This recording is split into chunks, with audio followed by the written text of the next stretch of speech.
Los mismos jueces que el día de ayer dictaminaron a favor de Donald Trump para blindarlo de sus crímenes al decir que él tenía inmunidad mientras era presidente y estaba rompiendo la ley al intentar quedarse a la fuerza en el poder.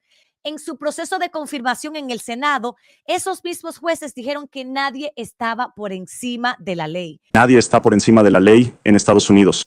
Es un principio fundamental del cual he hablado, que proviene del Federalista 69, que proviene de la estructura de la Constitución.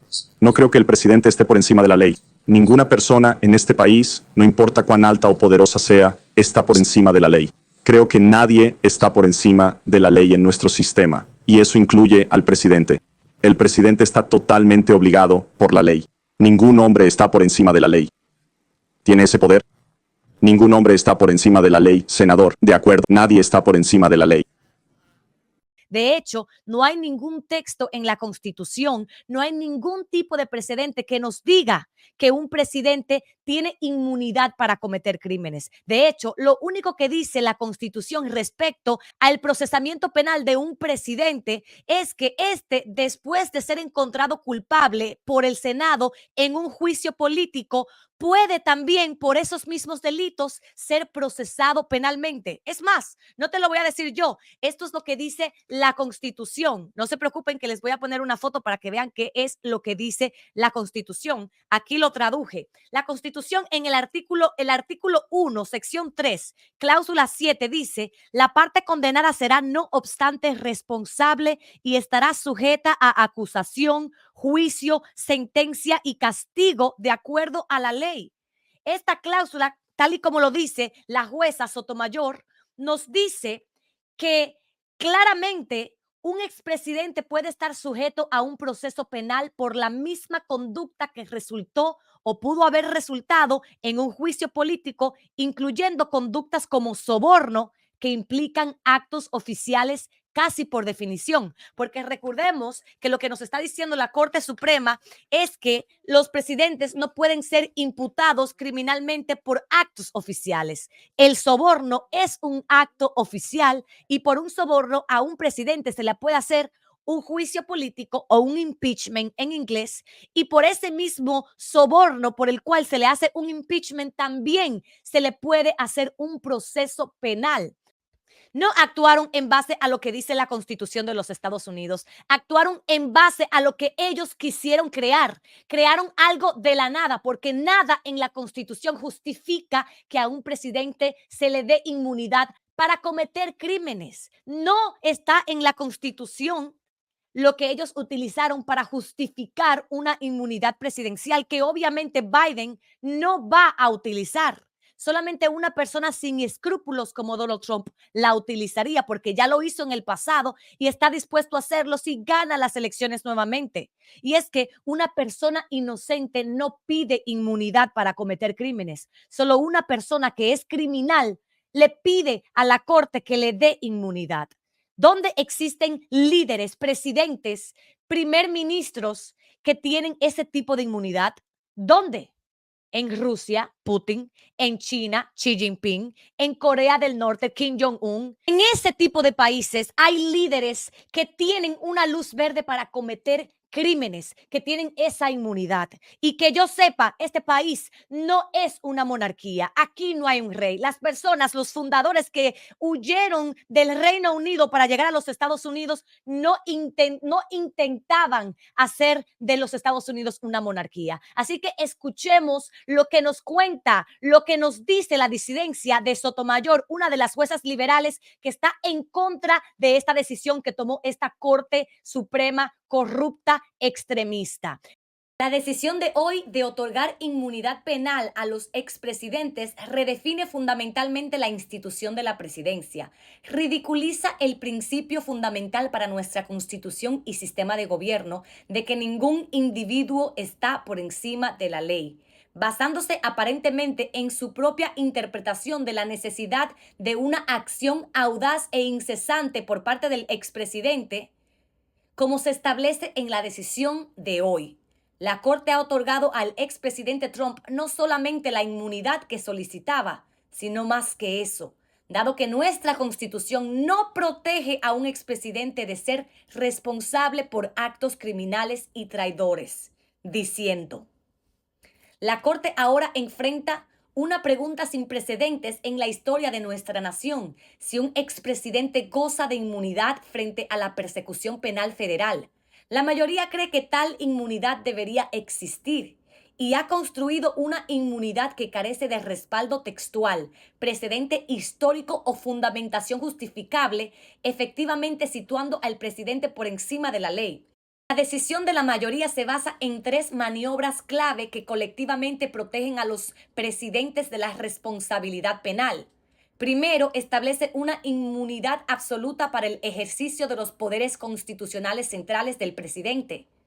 Esta decisión innecesaria, dadas las circunstancias específicas del juicio, amplía la definición de poderes centrales más allá de todo reconocimiento.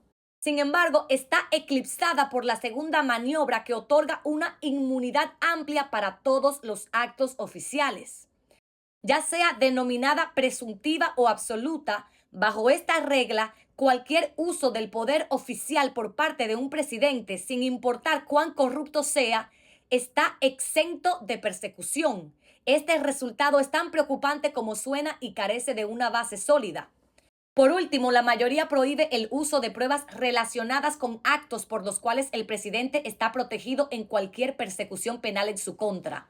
Esta decisión, delineada en la sentencia de hoy, impedirá que el gobierno utilice las acciones oficiales de un presidente para establecer conocimiento o intención en la persecución de delitos no relacionados, una restricción sin sentido.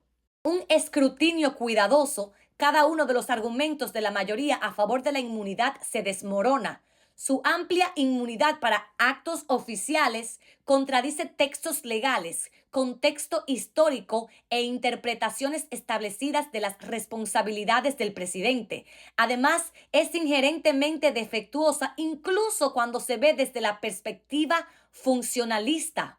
De manera similar, su afirmación de inmunidad central es tanto innecesaria como equivocada. Por último, su postura ilógica sobre cuestiones probatorias establece un precedente nunca antes visto.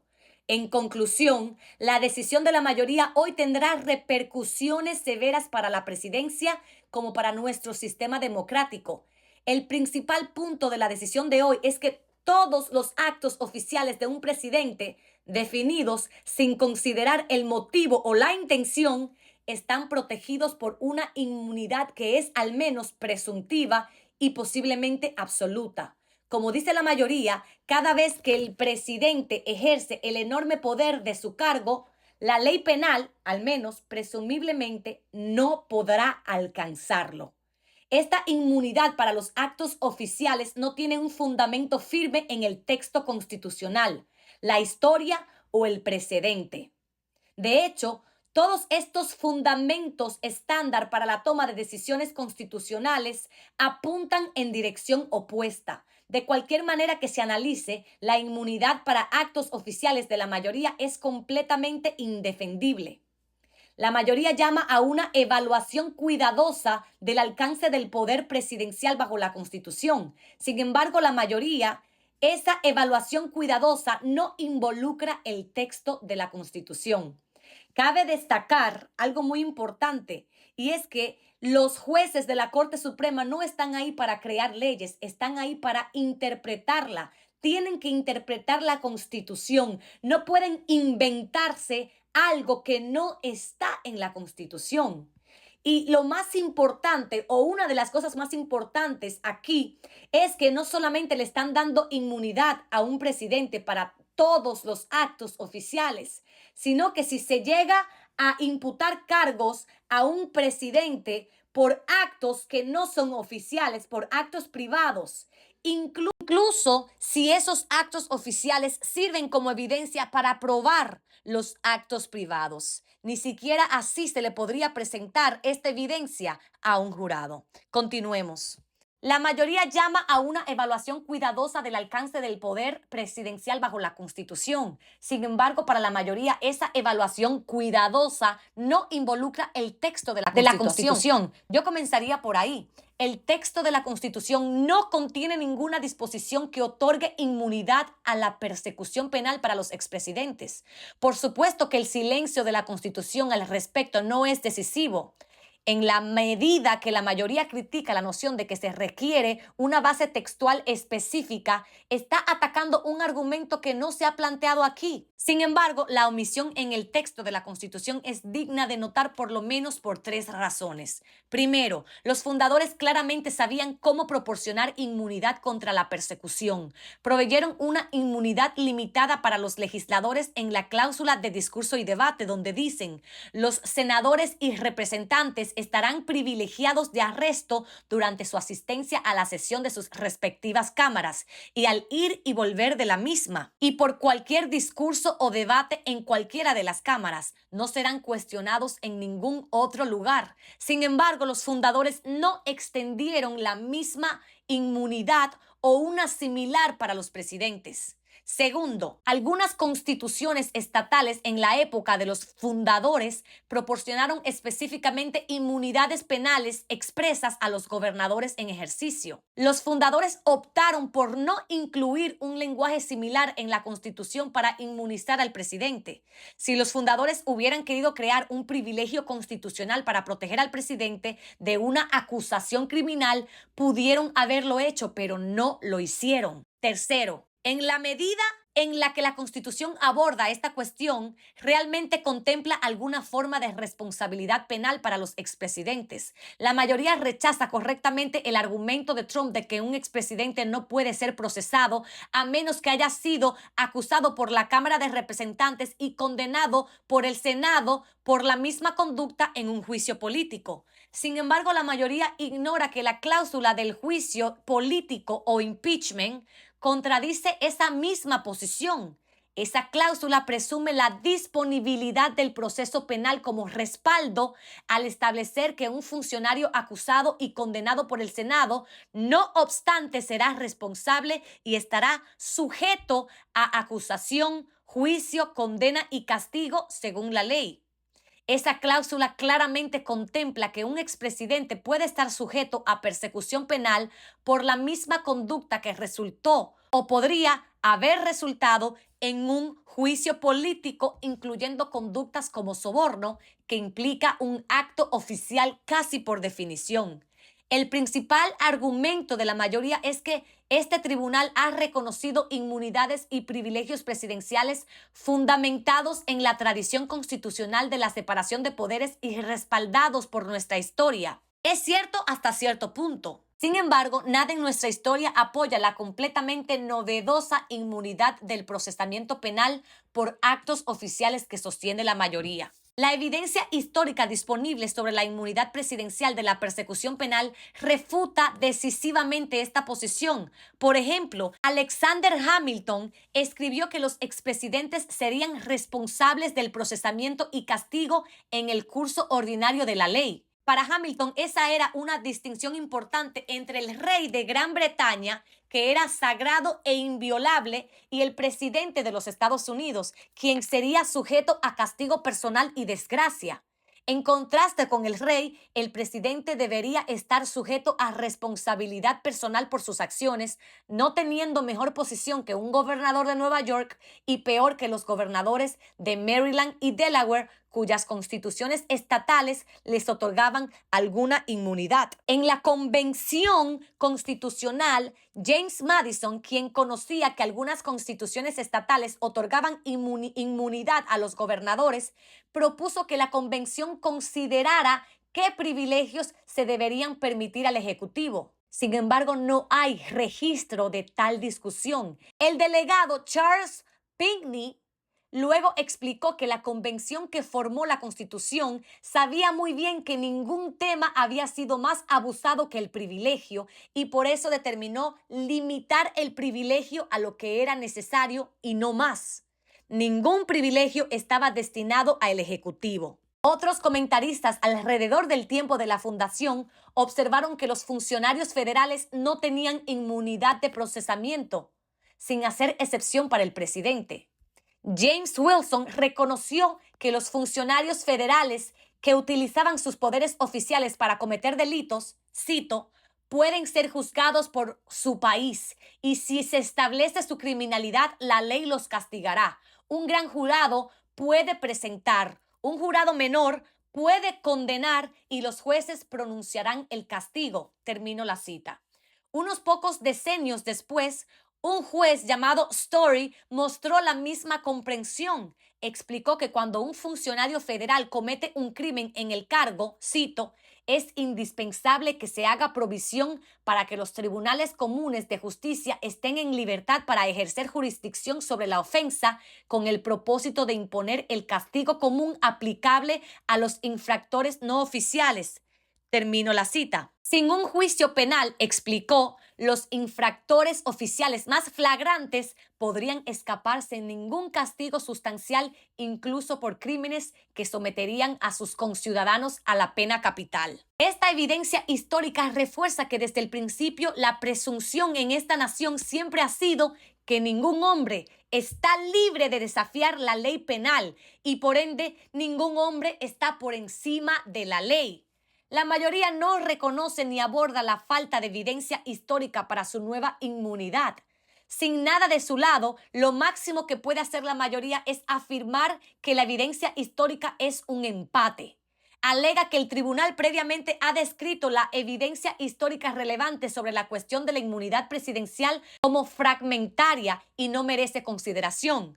Sin embargo, el tribunal solo ha descrito la evidencia sobre la inmunidad del presidente de la responsabilidad por daños como fragmentaria. Además, lejos de desestimar esta evidencia como irrelevante, el tribunal en un caso anterior en Fitzgerald tuvo cuidado en señalar que la mejor evidencia histórica claramente respaldó la inmunidad de responsabilidad por daños que reconoció y se basó en parte en esta evidencia histórica para superar la falta de cualquier base textual por su inmunidad.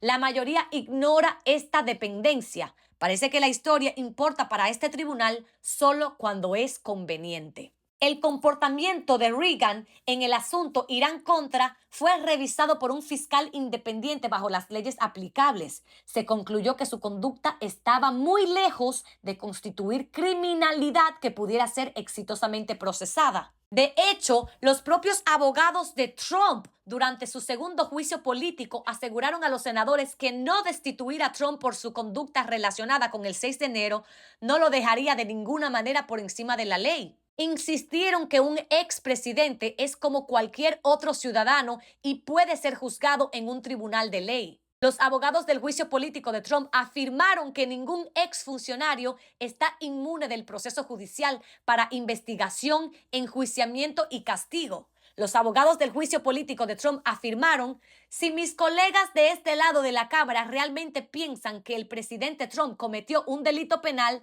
después de que deje el cargo, vayan y arréstenlo. Ahora que Trump enfrenta cargos criminales por esos actos, sin embargo, la tonada ha cambiado. Ser tratado como cualquier otro ciudadano ya no parece tan atractivo. En resumen, la mayoría hoy respalda una visión expansiva de la inmunidad presidencial que nunca fue reconocida por los fundadores, ningún presidente en función, ni el poder ejecutivo o incluso los mismos abogados del presidente Trump hasta ahora. Las comprensiones establecidas de la Constitución son de poco uso para la mayoría en este caso, por eso las ignora. Apartando esta evidencia, la mayoría anuncia que los expresidentes están absolutamente, o al menos presumiblemente, inmunes de enjuiciamiento criminal por todos sus actos oficiales. La mayoría pretende mantenernos en suspenso sobre si esta inmunidad es absoluta o presumible, pero rápidamente deja claro el juego. Explica que como mínimo el presidente debe estar inmunizado contra el enjuiciamiento por un acto oficial, a menos que el gobierno pueda mostrar que aplicar una prohibición penal a ese acto no presentaría peligros de intrusión en la autoridad y funciones del Poder Ejecutivo. Ningún peligro, ninguno en absoluto. Es difícil imaginar un enjuiciamiento penal por actos oficiales de un presidente que no presente peligros de intrusión en la autoridad presidencial a los ojos de la mayoría. Tampoco debería ser el estándar. Seguramente algunas intrusiones en el Ejecutivo pueden estar justificadas por una necesidad predominante de promover objetivos dentro de la autoridad constitucional del Congreso. Otras intrusiones pueden estar justificadas por el deber constitucional primario del Poder Judicial de hacer justicia en procesos penales. Sin embargo, según la mayoría, cualquier incursión en el Poder Ejecutivo es demasiado. Cuando la inmunidad presumible es tan concluyente, la indecisión de la mayoría sobre si la inmunidad por actos oficiales debe ser absoluta o si en cambio la inmunidad presumible es suficiente, apenas importa. Quizás alguna opinión futura de este tribunal decida que la inmunidad presumible es suficiente y reemplace la presunción de la mayoría con una que haga significativa la diferencia entre la inmunidad presumible y absoluta. Sin embargo, el tribunal de hoy ha sustituido una presunción de igualdad ante la ley por una presunción de que el presidente está por encima de la ley por todos sus actos oficiales. Rápidamente, tras anunciar esta inmunidad asombrosamente amplia por actos oficiales, la mayoría nos asegura que un expresidente aún puede ser enjuiciado por actos no oficiales. Por supuesto que puede. Nadie ha cuestionado la capacidad de enjuiciar a un presidente o a un expresidente por actos no oficiales, también conocidos como actos privados. Incluso Trump no reclamó inmunidad para tales actos y como reconoce la mayoría, tal inmunidad sería imposible de conciliar con casos anteriores como el de Clinton versus Jones. Esta proposición poco destacada no es realmente un límite en la decisión de hoy. No oculta la aceptación de la mayoría de la visión más amplia de la inmunidad presidencial disponible. De hecho, la línea divisoria de la mayoría entre conducta oficial y no oficial estrecha la conducta considerada no oficial casi a la nada. Dice que cada vez que el presidente actúa de una manera que no es manifiestamente o palpablemente más allá de su autoridad, está realizando una acción oficial. Luego va un paso más allá. Al dividir la conducta oficial de la no oficial, los tribunales no pueden indagar en los motivos del presidente. Es una cosa decir que el motivo es irrelevante para cuestiones relacionadas con el alcance de la responsabilidad civil, pero es completamente diferente hacerlo irrelevante para cuestiones relacionadas con la responsabilidad penal. Bajo esta regla, cualquier uso del poder oficial para cualquier propósito, incluso el más corrupto, indicado por evidencia objetiva de los motivos e intenciones más corruptos, sigue siendo oficial e inmune. Bajo la prueba de la mayoría, si se le puede llamar prueba, la categoría de acción presidencial que puede considerarse no oficial está destinada a ser mínima en extremo. En última instancia, la mayoría hace una mención superficial a la idea de que el presidente, encargado de hacer cumplir las leyes penales federales, no está por encima de ellas. Pero luego procede a colocar a los expresidentes más allá del alcance de las leyes penales federales por cualquier abuso de poder oficial. Entonces, ¿cómo llega la mayoría a su regla? A esta conclusión de que el presidente tiene inmunidad para cometer crímenes.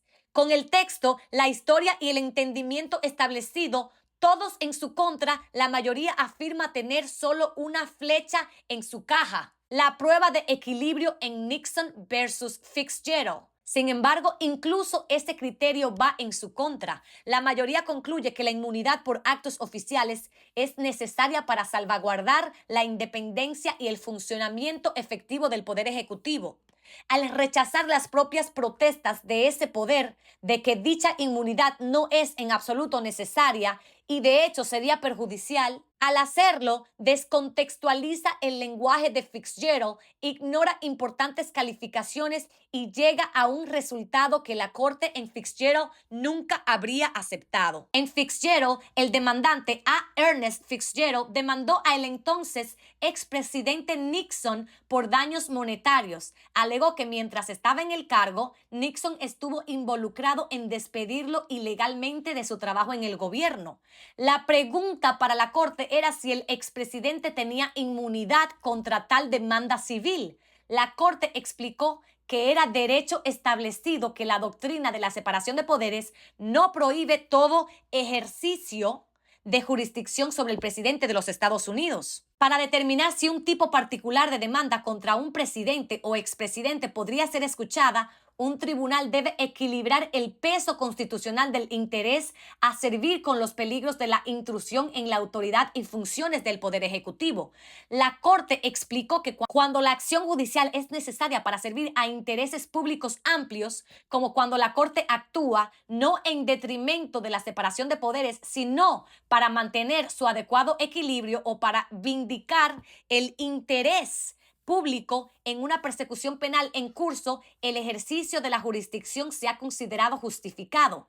En base a los hechos ante ella, la Corte concluyó que una mera demanda privada por daños basada en actos oficiales de un presidente no servía a esos intereses. La Corte razonó que la visibilidad de la oficina del presidente y el efecto de sus acciones en innumerables personas lo convertían en un blanco fácil para demandas civiles que frecuentemente podrían distraerlo de sus deberes públicos. El interés público en tales demandas civiles privadas, concluyó la Corte, era comparativamente débil. Hay un interés público menor en acciones por daños y perjuicios civiles que, por ejemplo, en persecuciones penales. Por lo tanto, la Corte determinó que un expresidente tenía inmunidad frente a tales demandas civiles. Sin embargo, en el contexto de una persecución penal federal contra un expresidente, el peligro para el funcionamiento del Poder Ejecutivo se reduce considerablemente.